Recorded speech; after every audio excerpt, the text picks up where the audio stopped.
Bonjour à tous et bienvenue sur AidBTSMUG, j'espère que vous avez tous la forme, que vous n'êtes pas trop stressés à l'arrivée des examens. Aujourd'hui on va faire cette nouvelle vidéo de méthodologie, donc on va parler aujourd'hui de l'épreuve de droit pour réussir votre épreuve. Je vais vous donner un peu tous mes conseils et toute la méthodologie pour réussir votre épreuve. Donc je vais faire un rappel bien sûr sur cette épreuve éco-droit, je vais vous la présenter. Je vais vous faire également la méthodologie et je vais vous apporter tous mes conseils, à la fois pour la partie droit et pour la partie économique, comme on verra juste après. Avant de commencer, évidemment, n'oubliez pas de vous abonner à la chaîne YouTube et d'aller voir toutes nos précédentes vidéos sur nos méthodologies et tous nos conseils pour réussir votre BTS. Et pour aller plus loin, vous pouvez venir aussi sur notre site pour avoir toutes nos fiches de révision et tous nos cours. Et gagner du temps forcément. Allez, c'est parti, on commence tout de suite. Alors, en bref, l'économie et le droit, cette épreuve, qu'est-ce que c'est? Donc, c'est COEF2 tout d'abord pour cette épreuve qui est liée entre elles.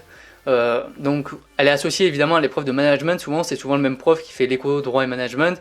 Cette épreuve de management, elle est COEF 1, donc en tout, avec toutes ces matières générales, ça fait quand même un COEF 3, donc c'est un COEF assez important, et donc il ne faut pas négliger du tout cette épreuve. J'ai oublié de préciser également, vous pouvez être en BTS MUC, BTS MCO ou dans un autre type de BTS tertiaire, cette vidéo elle est adaptée pour vous, puisque c'est la même épreuve pour tout le monde. En termes de modalité d'évaluation, donc ça va être un écrit qui va durer 4 heures, donc 2 heures pour la partie économique, 2 heures pour la partie juridique. Alors évidemment c'est pas deux sous-épreuves de 2 heures, mais vous devez vous organiser de telle sorte à ce que vous mettez 2 heures chacune.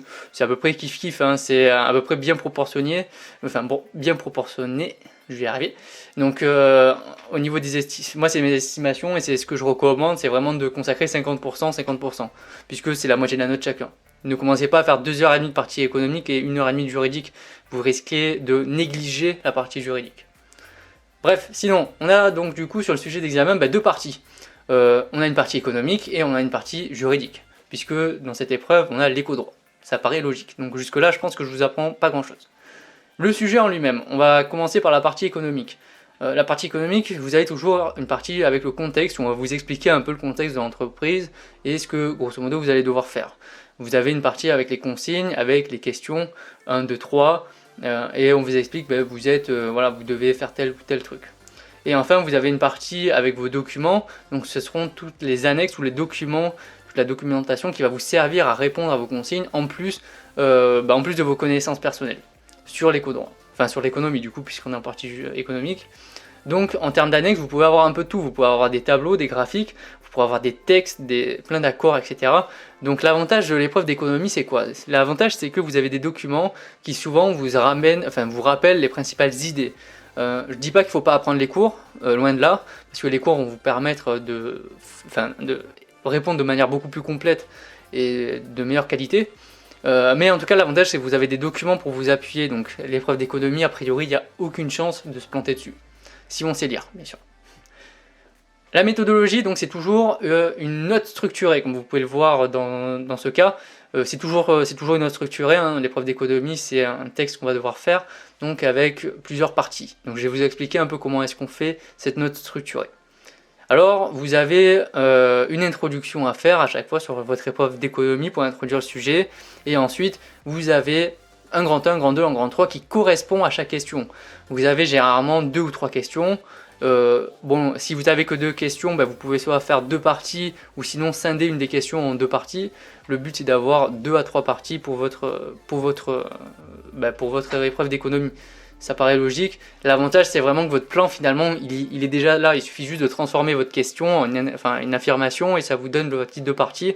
Et ensuite moi je vais vous expliquer un peu quelques conseils par rapport à ça. Mes conseils, déjà vous devez, c'est comme ça que je procède, quand j'ai mon épreuve d'économie qui arrive, je lis même pas le contexte etc. Je regarde rapidement tous les documents qu'il y a, ça me donne déjà en lisant rien que les titres une idée du sujet, du thème d'étude de l'épreuve d'économie.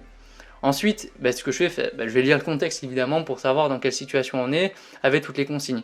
Je vais lire les parties de la consigne, donc toutes les parties, et moi j'ai une technique très simple, c'est le quatrièmement, c'est que je vais préparer une feuille de brouillon pour chaque question. Je vais prendre 3 feuilles de brouillon qui sont les unes à côté des autres, je vais mettre grand 1, grand 2, grand 3 avec le titre, et ensuite ce que je vais faire c'est que je vais lire très attentivement les documents, et au fur et à mesure que je vais lire ces documents, je vais marquer les idées principales dans une des 3 feuilles, ou dans les 3 feuilles au fur et à mesure. Ça me permet en fait de lire une seule fois les documents et d'avoir toutes les informations. Autre possibilité, c'est que vous pouvez surligner et marquer à quelle question est-ce que ça fait référence avant. Moi, je consacre beaucoup de temps à la partie préparation, donc préparation des consignes, ceux qu'on recherche, pour après faciliter la lecture des documents et n'avoir qu'à lire qu'une seule fois finalement. Et ensuite, évidemment, je relève toutes les idées et je les ordonne de manière ensuite à faire des paragraphes argumentés. Donc ça, c'est comme ça que je procédais, ça fonctionnait très bien, c'était très efficace en tout cas, je finissais largement avant les 2 heures pour l'épreuve d'économie, enfin pour la partie économie, en théorie c'est 2 heures, et moi en 1h30 voire 1h15 des fois, j'avais terminé. Donc c'était extrêmement efficace en faisant comme ça. Alors maintenant on va passer à la partie juridique, donc bon le sujet, vous avez un contexte, vous avez un contexte et dans ce contexte on va vous expliquer un peu l'entreprise que c'est, les effectifs, ou s'il y a tel ou tel problème actuel avec l'entreprise. Vous avez la consigne qui est extrêmement petite, mais tout simplement parce que c'est sous forme de 3 dossiers, ou 2 dossiers, ou 4 dossiers juridiques à répondre. Donc par exemple, voici le cas, par exemple le dossier numéro 1, analyse d'une situation juridique, le droit du recrutement. Vous allez avoir 3 dossiers de ce type à réaliser pour la partie juridique. Et évidemment, pareil, dans chaque dossier, vous allez avoir une partie où on vous expliquer le contexte, qu'est-ce qui se passe dans ce dossier, et la question, la consigne, qu'est-ce qu'il va falloir faire pour ce dossier. Et également, vous avez une partie avec les annexes, tous les documents qui vont vous servir pour répondre à vos différents dossiers par la suite. En termes de méthodologie, donc il y a plusieurs méthodologies. Vous avez le problème de la partie juridique, c'est qu'il y a plusieurs exercices possibles, ils ne tombent pas forcément tous à chaque fois, donc vous avez la note structurée, vous avez l'analyse de décision de justice et vous avez le problème de droit à résoudre classique. Et il faut savoir les identifier dans les dossiers, il faut savoir aussi répondre de manière très méthodologique, la méthodologie est super importante. On va commencer par la note structurée. Donc comme vous pouvez le voir, ça date de 2017 je crois, elle est vraiment précisée dans l'énoncé. La note structurée, quand il faut en faire une, elle est précisée dans l'énoncé, donc ça c'est un gros avantage. Donc vous savez que vous allez devoir faire un peu comme l'économie, une partie où vous allez devoir introduire votre sujet, un grand 1, grand 2, grand 3, en fonction des idées que vous devez développer dans cette note structurée. Rien de plus classique, c'est exactement comme l'économie. La deuxième chose, c'est l'analyse de décision de justice qui est un peu plus complexe et on va dire qui est assez difficile pour les étudiants parce que souvent une décision de justice, il y a un vocabulaire assez bizarre, mais bon, il faut savoir la faire en tout cas. Donc également elle est précisée dans l'énoncé s'il faut en faire une et elle s'appuie évidemment sur une annexe. Donc voilà, vous avez par exemple un extrait de l'arrêt de cour de cassation et vous allez devoir analyser justement cette décision de justice. Donc il y a une méthodologie en 6 points qu'il faut vraiment absolument la respecter, c'est là. La méthodologie, ça fait partie de la note pour le droit. Vous avez une première partie où vous allez devoir présenter l'arrêt, la cour de cassation, la chambre sociale, quelle date, quels sont les demandeurs, quels sont les défendeurs. Ensuite, en numéro 2, vous devrez énoncer les faits, qu'est-ce qui se passe réellement. En numéro 3, vous devrez faire les procédures antérieures. Donc, je vais faire un zoom juste après, vous verrez dans la prochaine diapositive. En 4, vous devrez énoncer quel est le problème juridique en question. Et en 5, vous devrez résumer les thèses en présence. Donc les thèses des 2 parties, il y en a un qui dit quelque chose, mais l'autre il dit autre chose. Ça c'est le 5e. Et en 6e, vous devrez dire la décision des juges. C'est pareil, je fais un petit zoom juste après. Alors pour les procédures antérieures, il y en a plusieurs qui sont possibles. Je vous ai fait un petit schéma, si jamais c'est un peu flou pour vous. Donc il y a plusieurs instances, d'abord le conseil des prud'hommes, ensuite la cour d'appel et ensuite la cour de cassation. Donc là, dans l'analyse, vous êtes toujours en cour de cassation. Et vous allez devoir dire, avant il y a eu le conseil des prud'hommes, qui était le demandeur, qui était le défendeur, quelle a été la décision qui a été rendue. Ensuite vous passez à la cour d'appel, etc. Et ça c'est votre 3e, les procédures antérieures. Qu'est-ce qui s'est passé avant d'arriver à la cour de cassation. Ensuite, en 6e point, c'est la solution des juges. Vous avez 2 possibilités.